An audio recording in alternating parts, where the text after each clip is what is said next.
how's your day going so far? Day is great. I just had therapy.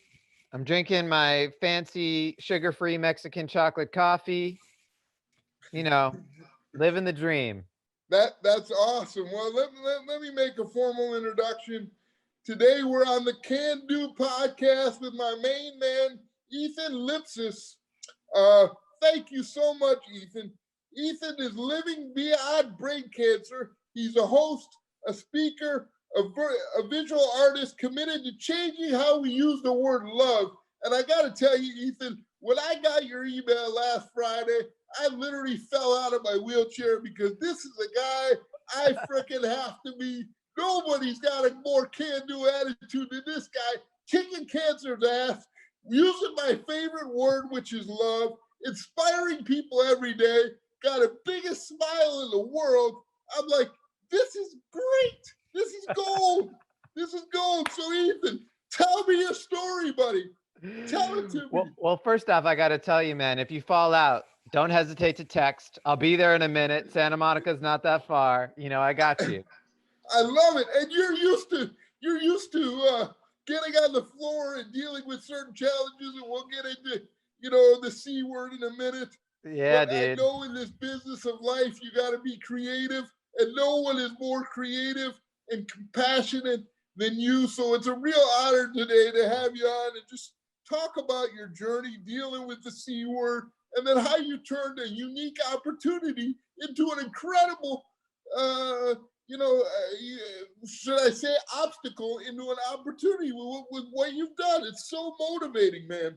Yeah, dude. Thank you. Well, I mean, the story can start at any different point, right? I mean, I moved to Los Angeles in 2008. I was really excited to build a business. I was an entrepreneur, and I was really interested in empowering other people to be creative. So I started this custom clothing company, and it was growing, and it was super fun, and we were collecting fabric and allowing it to be a tool for customization. People would customize clothing with these textiles we were collecting. And over the years, I got really into the business, but the business kind of got out of ahead of me.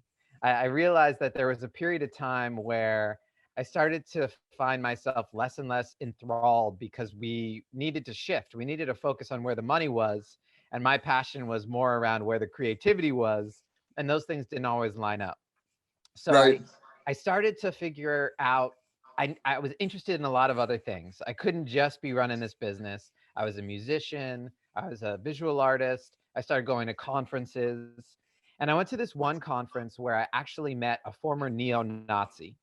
And he was talking about how he left neo-Nazism in Chicago when he opened a record store.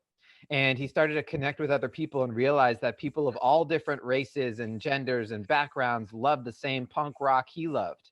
And he's like, I can't hate these people. These are my people. We all love punk. What's going on? So he left neo-Nazism, and I was so inspired by his story. I raised my hand and I said, so his name is Christian. I said, Christian, this is so cool to hear what you did when you're talking all about how you get people to leave extremist hate.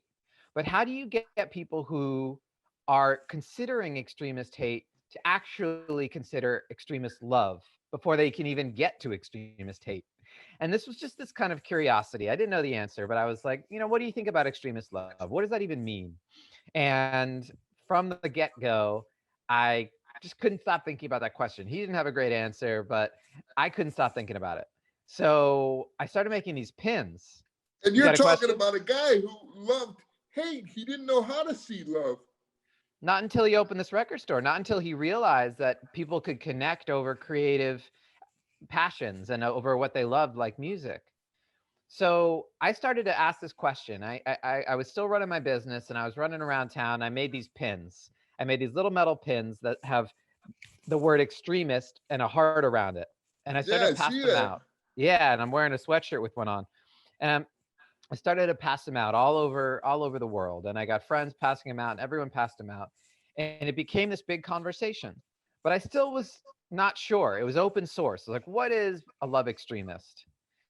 And 3 years later, I was really sick. I was sick in bed with a fever, and I had to leave work early, and I didn't know what was going on. And in the middle of the night, I suffered a seizure in my sleep. I fell off the bed, lost consciousness. My partner at the time came and found me unconscious on the floor. We went to urgent care the next day and discovered I had a brain tumor.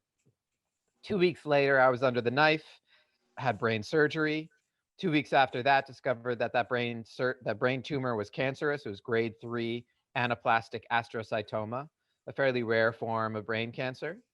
And after that, came back to LA. I was in Boston for the surgery, came back to LA and went through chemo and radiation, completely changed my diet, cut out sugar and carbs, discovered how to be in therapeutic ketosis to get going. So I would really help support the chemo by intaking less carbohydrates and no sugars and really try to starve the cancer. And in that process, I discovered what being a love extremist actually meant. And I learned how to love myself through the challenges. And I realized that in order for my survival to occur, I actually had to focus on love. And I had to focus on not only the love that was coming to me from my friends and my family and the support I got from doctors and teachers and everyone around me, but I also had to take that and hold it. And I'd never had the lesson of learning how to hold on to love. I was always taught, you got to give it away. You got to give it away. Like love is for everyone else. Don't be selfish. And in that moment, I actually learned that I had to learn how to love myself more deeply and hold on to it and nurture it within myself. And as I learned how to take care of myself, how to direct my attention and my time in ways that supported my health and my livelihood, how to build relationships with people who I knew I really deeply loved, how to set boundaries with people who maybe I didn't feel the love with as much, I started to recognize what it meant to be a love extremist. And I started to realize that in my internal kind of confronting death and confronting mortality, I could actually start to recognize what it looked like to live and how to live from the heart and live my true purpose and then bring that purpose of love for myself out, and it would resonate. Other people would see it. You see it in my smile, people would feel it in the way I would speak. I started to paint cars. I found that I my favorite thing was just, I had this dream. I wanted to paint a car and then drive it from Los Angeles to Cabo and back for New Year's. And I convinced my buddy Dan to come with me, and I bought this cheap Honda sports car from the 90s. I painted it crazy, and we went down and made it to Cabo in 2 days. We got back and we had an art show, and the art show sold out. And I became a visual artist. I started doing painting, and people started to support me. So I learned that chasing these passions, these dreams that I had, actually turned into spreading love in the world.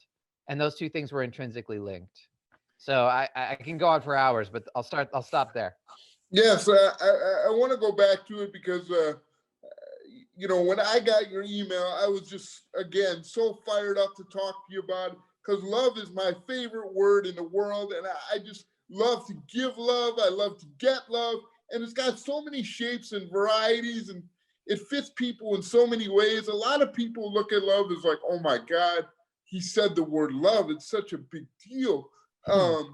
But me, I love just being able to look outside or go for a walk, and everything that you do, you can find love. And I say the word, when I say the word love, it automatically brings a freaking smile to my face. What does Right. it do to you when you hear the word love? Whew. Well, I'm realizing that it means so many things for so many different people. So I really try to continually define love for myself, and that's a daily practice because love on Monday isn't necessarily the same thing as love on Tuesday or love on Friday. And so I'm constantly thinking about, what does love mean and what does it mean within my body? What does it mean for my health, for my day? How can I be most loving with my time and my attention? How can I be loving with my relationships? How can I connect with new people like you and build loving rapport? But I also think there's the hard stuff and the challenges of love and the realization that heartbreak and sickness and even death and pain and grieving and getting out and advocating for people who are struggling or advocating for our own struggles is a form of love. because it's confronting things with the truth. It's showing up and being honest about where we are and the struggles that we're having, and not glossing them over with just the joy and the sunshine, but really approaching them with compassion and with an open heart and saying, you know what, things are tough, but I can approach this from an open place, and I can open my body and I can be bigger than I think I am. So for me, I think when I hear the word love, I think about expansion. I think about getting bigger, just physically and energetically. So with all the challenges in the world today, and people, we're in unprecedented times with COVID and everything else, and you're restricted. What tools do you use to take a situation like COVID and turn it into love? Like, if somebody is hearing this podcast for the first time, what kind of advice would you give them? Say, you know what, Ethan, that really is a great strategy. I want to adopt some of these practices. Like, what are Absolutely. the top three things that you would recommend? Or like, how did it happen for you? You went to such a shock, I'm sure, in having cancer, to all of a sudden, you're that's the biggest life-changing event you could ever have. So how did you deal with that? Talk to me about that. Yeah, I think, for example, right now you're mentioning we're in this unprecedented time, and I would argue we are all having a conversation with our mortality. We're all facing sickness and disease and division, and there's just so much out there that threatens our species, really, and our personal life as well. And so I think it's so important for all of us to take this advice that I got from a teacher, which is to recognize, what does our perfect day look like within the constraints of where we are? What would make our day perfect? What is the dream? And sometimes it's really hard to even think in that term. So maybe it's just, what's the best thing I could do in this moment? For me, it's cracking open this can of coffee and drinking it, right? I really love the flavor and I enjoy talking to you and having this beverage. So thinking in the moment, but also for the day. I'd love to ride my bike. I'd love to get outside. I'd love to maybe read the newspaper. Every Sunday, my partner and I go down to the Los Angeles River and we read the newspaper together. Certain rituals that you can start to bake into your routine. And those are rituals of self-care and well-being and self-love. And it's not just about pampering yourself, it's about recognizing what brings you joy. At the end of the day, I love to have a cold beverage. And I'm not a drinker. I don't drink alcohol. So I found all these great non-alcoholic, sugar-free drinks that I can enjoy. At night, maybe I make myself a tea. It's these simple things that you can do for yourself that can just light up your spirit. The simple, like things as simple as just washing behind your ears or between your toes. That feeling can be a self-love practice. So I encourage people to develop, what's their perfect day and what are the ingredients, the simple, small ingredients, and then just to start to practice them every day. And then once you move beyond the self, it gets into how you can relate to others. So, how could you share a practice of self love with someone else? Maybe if you love coffee, you could buy your friend a coffee. Hey, Adam, I'm going to send you $5 on Venmo. Get yourself a coffee, or I'm going to have something delivered to you. I'm going to send you some flowers. Think about how you can, and it doesn't have to be monetary, but how you can offer. Maybe it's a message of love, or a card, or a piece of artwork, or a song. How can you create something that spreads love outwards? And then the big picture is thinking about that in community, and we can get to that later. But I think really it's interesting to think about, what's self love for myself, and then what does it look like in relationship with others? I love how you break it down into simple terms, because making this shift or mindset can be overwhelming. And the thing, just like with me, when I started keto, had no idea what the keto lifestyle was all about. I just wanted to be in better shape. And I Hmm. began doing research. I started out small. And I think that's really important. With any kind of change that you do, you start out small and then it kind of grows and morphs into something bigger, like you're talking about every day. It's really cool that attitude, that mindset of let's just build something small, whatever it is. Reading the newspaper, having a beverage, just taking it breaking it down into baby steps, if you will. Yeah, each baby step contributes to elevating your sense of love and connection to yourself. Yeah. Where did this talk to me about your family, because my family has been so big in spreading love and joy. Tell me, where does the love, where does this come from, this creativity, this love? I see the smile in your face, getting ready to talk about your family. I love it. Go ahead. Well, I definitely come from a loving family, and I always felt, even before I got sick, that I had this crazy privilege of growing up in a family that my parents are still together after 40 plus years. I have a wonderful brother who I have a great relationship with. He's very different from me in certain ways and similar in others, but we love each other very much. And I found an incredible partner. But I find that I felt like I had this privilege that not everybody had. Not everybody grew up with a loving family. And so I felt a sense of responsibility to share that with the world, even well before I got sick. And so I was always encouraged as a kid to be creative. Whenever I had an interest in something creative, my parents encouraged me to pursue it, to explore it. They supported me in getting musical lessons. I was always musical. I sang, I played guitar and saxophone and piano. I danced for a little while. I performed theater, and I've always been interested in creativity. I also was a sports guy, played some sports, but my family really just supported me throughout. And they were always there to help me kind of, and also let me be autonomous from the get-go. I never let my parents dress me. I always had certain ways of being that were authentically me, and they really embraced that too. They celebrated the things that made me unique. And so I'd say a lot of my relationship with my family really set me up in a way so that I was resilient. When I got sick, I was able to address it with love and recognize the hardship was no joke and it was scary, but I could get through it. And I had this incredible support structure of my family and friends to help me get through it. That's incredible. Growing up, I had that as well. My parents, unbelievable. My brother and my sister are my role models. And it was always about, we read the background. It's about what you can do and not what you can't. And, Mm-hmm.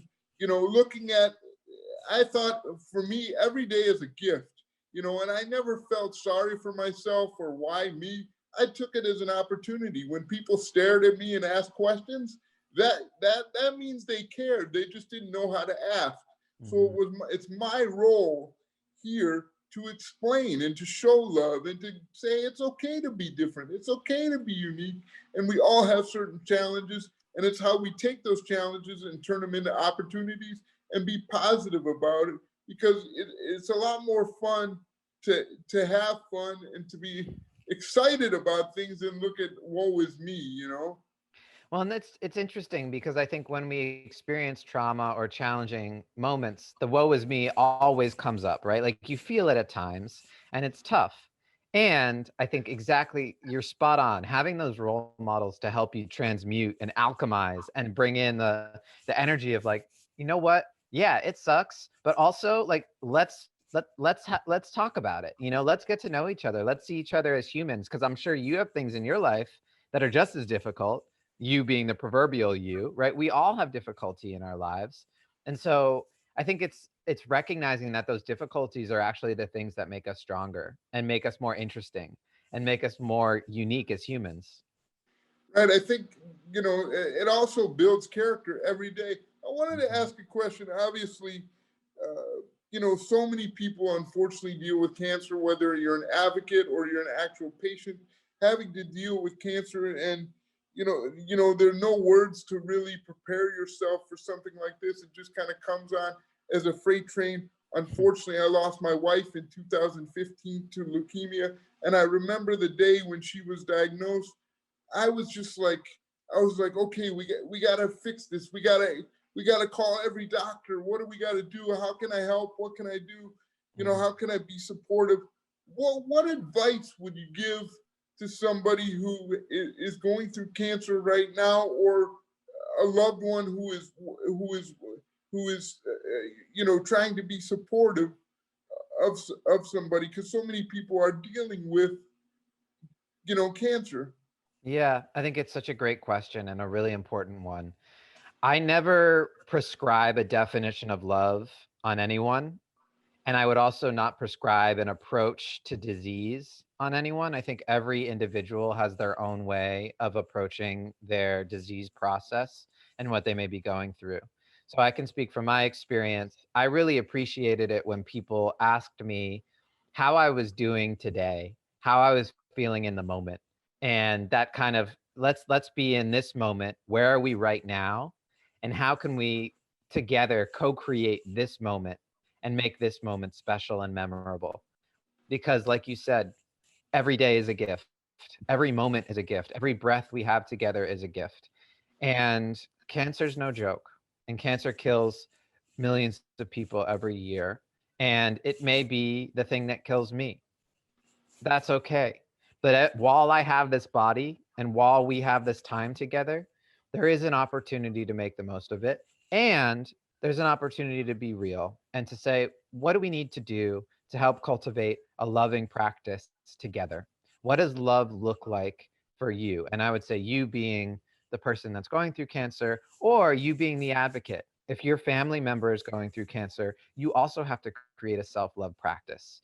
You need to get real with yourself about what you need so you can show up and be a good advocate, be a good supporter, be a good partner.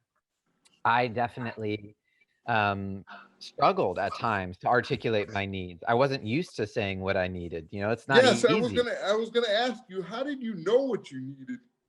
Oftentimes, what happens when you get sick, I think, is your body gets more sensitive.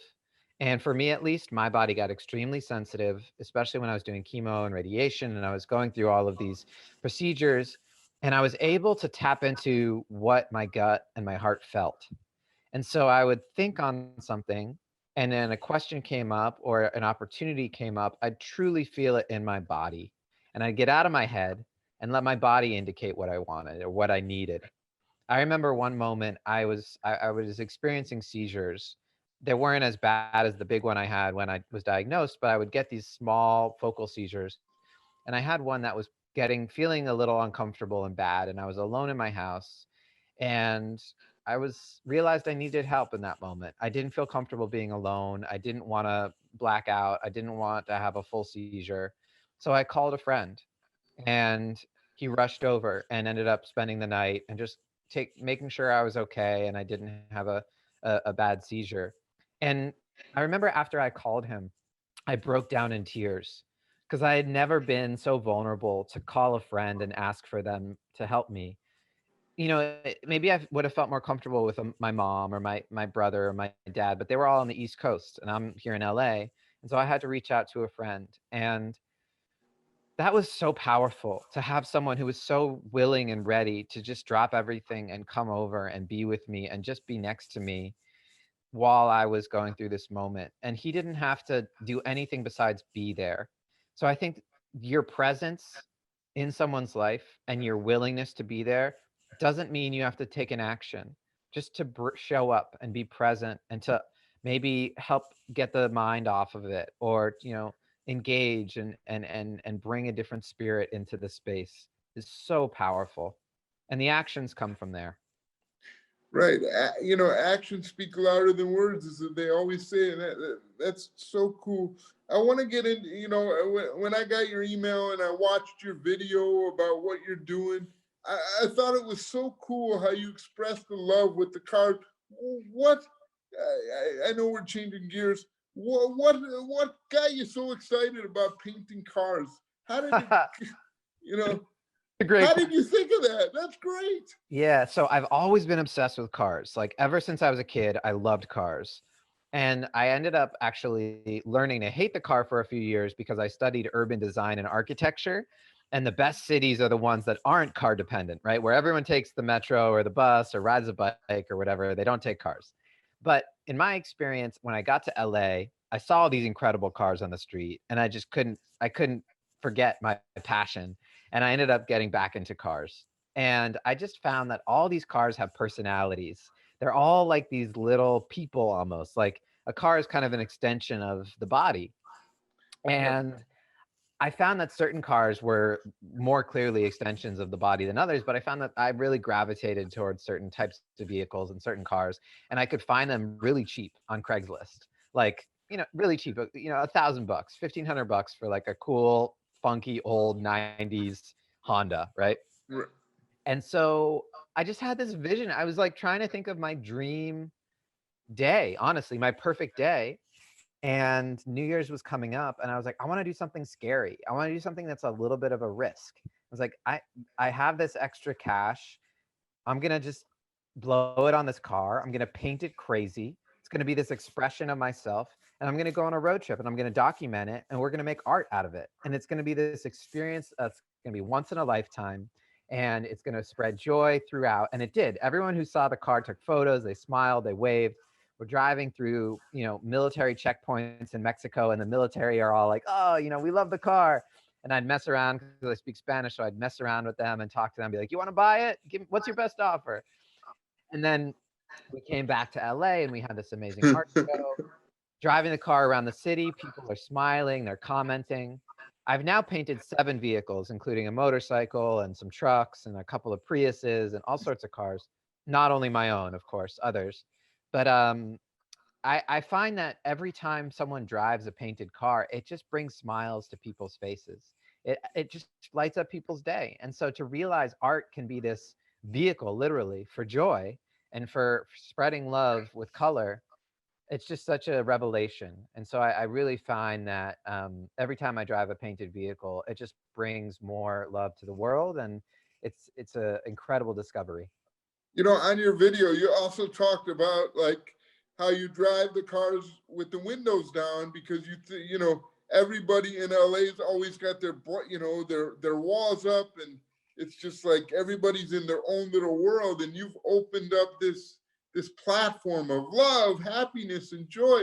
How can you not be excited? It's the greatest. I just love it. I was driving around 2 days ago, and a biker was like, man, I love your car. And then another guy is like, points at me. He's like, yeah, it's just like having interaction on the street, especially in LA. There's so little interaction between us besides honking our horns, Right. So and usually honking your horn is with a negative connotation, like, fuck you, you're in my lane. Exactly. So to be able to do it and have this kind of celebration and connection is just so fun. And it just breaks down barriers and walls. It's really interesting to see how art can connect us. You've got podcasts, you've got speaking engagements, you've got the cars, you've got artwork. What have you found in your experience has been the greatest medium to really show love, or are they all equally beneficial in their own way? There's so many different flavors, and I'm constantly discovering different ones. I started a program before COVID called the Outernet, and it was actually this experience where I'd get people together in a room, we'd wear blindfolds, and we'd sing. And whatever came out was great. Like you didn't have to be a good singer, and we would just let whatever come through. And when you're blindfolded, you're not thinking about what people are thinking of you because you can't see them. So you're just singing what's coming through. And I found that was this incredible way to bond a group and to just create this connection amongst people that sometimes were strangers. So that's one way. I find hosting conversations and just being able to hold space for people to share vulnerably and openly is another way. I have a Love Extremist club on Clubhouse, which is an audio app, and I get people in there and we have amazing conversations about all sorts of different aspects of love, and it's super vulnerable, beautiful space. And then, yeah, the podcast has been great. It's very intellectual, but it's great to have these conversations and engage. And making art is more embodied, right? It's like the brushstrokes and the colors are almost this like fixed thing that can communicate love just through the brushstroke, through the art. And so I think they're all valuable. And dance is another one. I mean, co-creation in conversation, co-creation in music, co-creation in art, co-creation in food, right? It all connects, I think, to spreading love. And what's really important to that, and I'm stating the obvious here, is you're doing it with people, and you're allowing people to be vulnerable, and I think that's a really therapeutic process in showing love or healing. being able to express your feelings, is Absolutely. critical, Absolutely. and you're allowing people to have a platform to do that, to get it off their chest, to share whatever they want to share. People have so many feelings in so many different directions. It's just it's awesome. Yeah. Um, Let me see. Growing up, who were your biggest role models? Yeah. This is a good question because there's a lot of different elements of it. I always admired artists, and I still think artists are the first that come to mind. I grew up in New England, and the band Fish was really instrumental for me. Yes. And the musicians in the band I've always admired them. I've had the opportunity to meet uh, Trey, the lead guitarist and singer, a couple times, and I've always admired. He has a Love Extremist pin, and I've always admired him as an artist and the way that he leads his band and his music. I also really look up to visual artists, people like Keith Haring, Vasily Kandinsky. There's so many artists that I admire, and Helen Frankenthaler, Morris Lewis, Sam Francis. I'm learning about all of these different artists and studying their processes and learning how that they express themselves. I'm also really look up to activists and um, the Combahee River Collective, which is from Boston, who were kind of socialist, feminist, queer feminists, and Black liberation activists in the 60s and 70s. Now, modern day, we have people like Patrisse Cullors and Alicia Garza and the founders of the Black Lives Matter movement, my friend Richie Reseda and Indigo Mateo, who have this amazing organization called Question Culture. I think about just so many people who are leading conversations. I just had this incredible conversation with Valerie Kaur and Baratunde Thurston, who are leading the People's Inauguration, talking about Wow. reclaiming really love and revolutionary love. Valerie talks all about revolutionary love and how we can bring revolutionary love into the world. And it's just like love extremism. It's really the same thread of recognizing our shared humanity and seeing each other and being able to grow together as a species, as a people. So there's a lot. I got a lot of role models. I look up to you, Adam. You have built an amazing product. You have an incredible story, and what you're doing and sharing can do stories in the world and elevating our voices together is just super inspiring to me, and I'm just grateful that you reached out and we were able to connect. No, like when I got your email, and thank you very much. I'm so excited. Obviously the bar itself speaks for itself, and I'm honored to be able to be on a team like Keto Crisp where we can create a bar. But one of the things that fires me up and gets me so excited is it allows a platform for me to meet people like yourself and engage and connect positivity, because I believe, like we all do, success breeds success. Mm. Positivity breeds positivity, and you always want to be around that atmosphere of positivity and joy. And we talked about it earlier. It all kind of works together, and it's a lot more fun when you're around people that are having fun and showing love. And I'm not saying every day is peaches and cream, especially now. But if you have 5 to 6 days out of the week that are good, you're doing pretty good. Yeah, And and even 5 to 6 hours out of the day, right? Like you yes, can you can choose where to focus attention at times, and sometimes if you're really having a tough day, it's like, cool, well, I got to get a pick me up. I got to figure man. out what it's going to do to kind of shift this. And even yesterday, I remember I was having a tough day, and it was like, I called a friend, or I took a walk, and these things can flip. You can start to shift your feeling. Definitely. I have a question. You talked about your role models. If you could have dinner with anybody who you haven't met yet, who would it be and why? Oh my gosh. Not all day, buddy. We got I stuff. know it's such Kidding, a good I'm kidding. question, and I knew you were going to ask me this, and I've been like thinking about it, and I'm just going to say, like, first thought, best thought, I would love to have dinner with Neil Young. And the reason I say that is because I think Neil Young is an incredible storyteller. Neil Young is not necessarily like the easiest person to get along with, from what I understand. He's got, a bit of a personality, but I would really love to hear his stories and learn from him and just sit and have dinner with him. That said, there's a lot of other people who aren't, successful white men who are really interesting to me as well. So that was the first one that came up. But there's so many incredible characters and people who I'd love to have dinner with. So Neil So, Young's the beginning. so now that we talk about food, one of the things that I'm passionate about, how did you hear about Keto Crisp?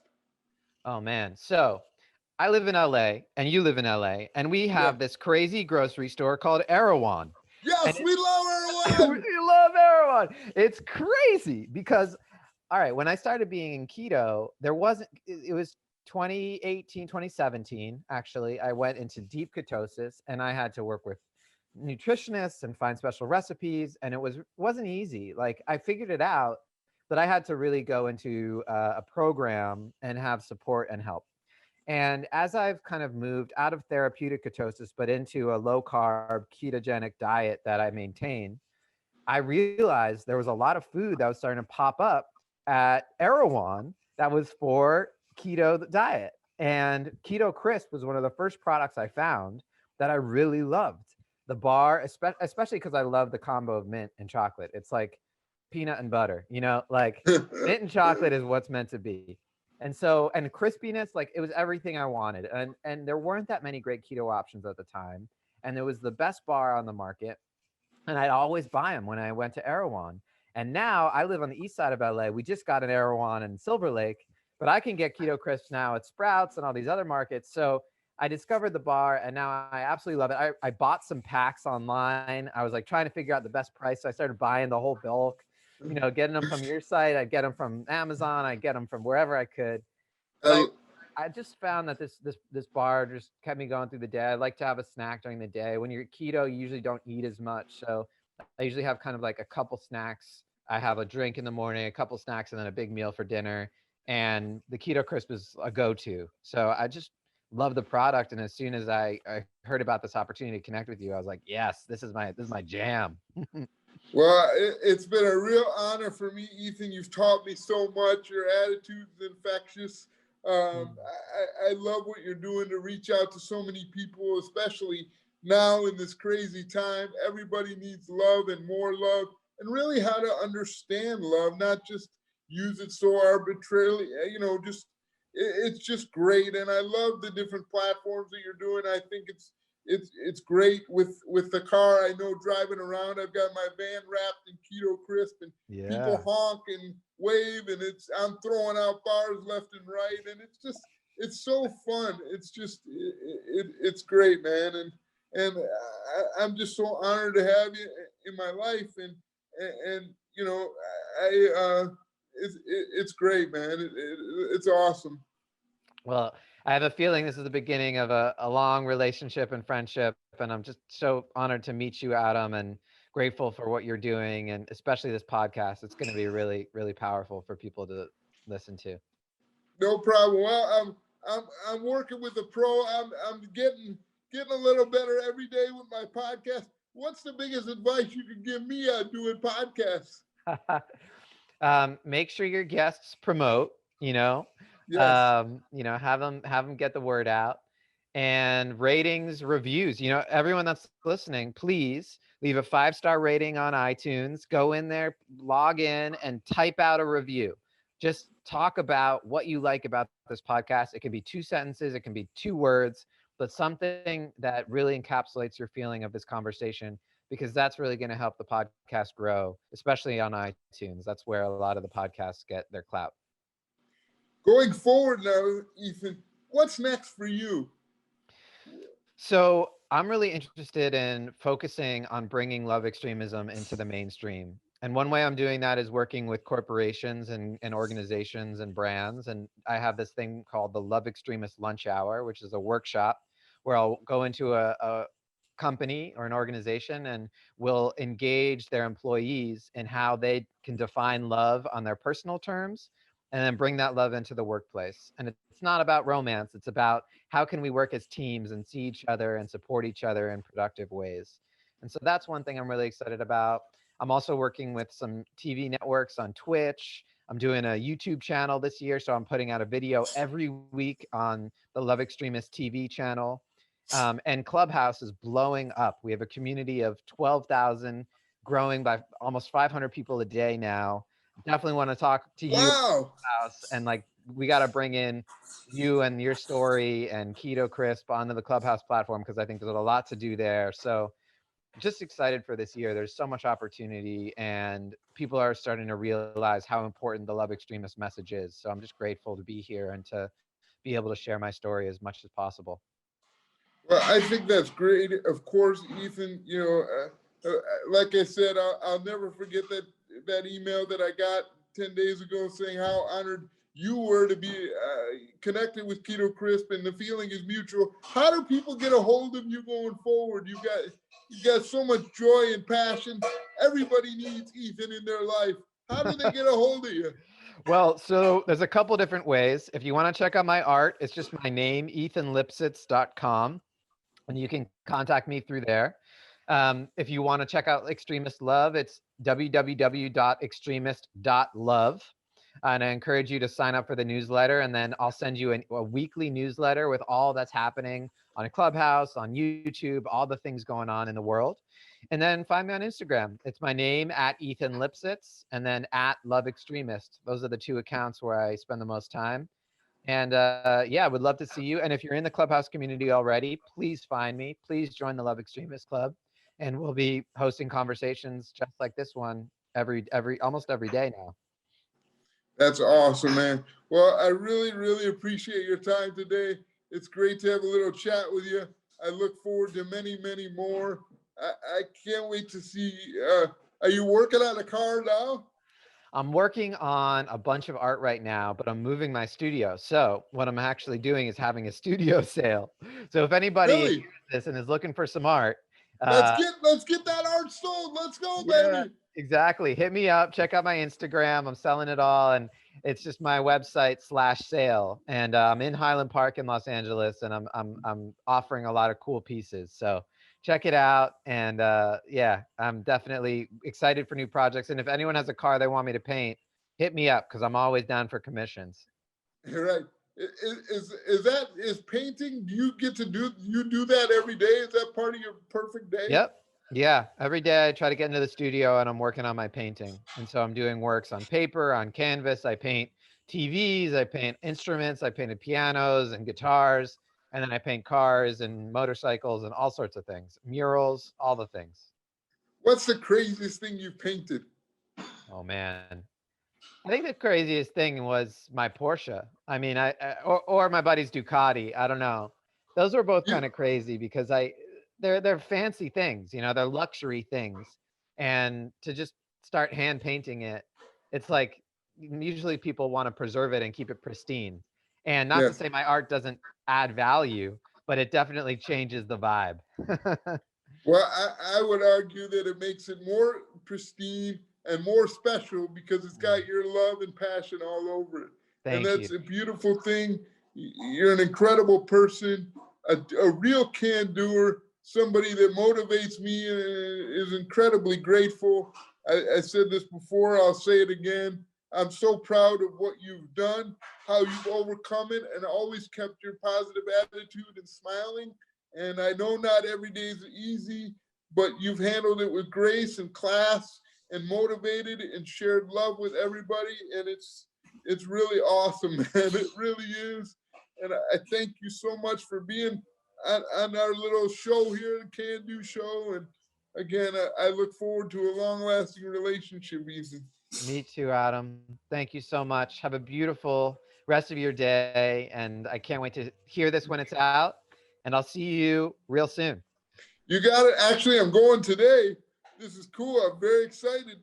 I don't know if I told you, but I'm getting I'm getting the COVID shot. Oh, amazing. Congrats. That's Yeah. awesome. So I'm going down there today at 2:45, and we'll see. We gotta, we'll see how it goes.